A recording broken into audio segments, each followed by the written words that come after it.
புரட்சித் தலைவர் எம்ஜிஆர் அவர்களை பற்றி சின்னப்பா தேவர் அவர்கள் கூறியதை தற்பொழுது காண்போம்.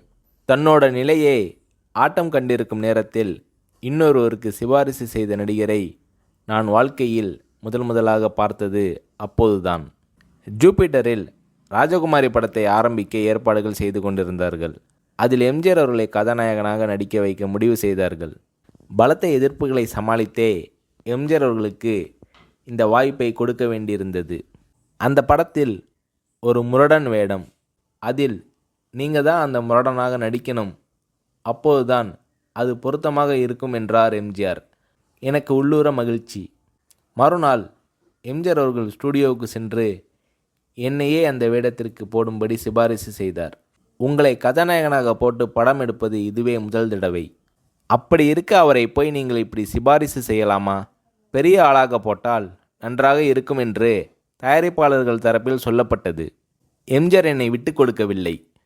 நம்மிடையே திறமை உள்ளவர்கள் இருக்கும்போது வெளியாள் எதற்கு? படம் எடுத்து பார்ப்போம், திருப்தியாக இருந்தால் வைத்துக்கொள்வோம்.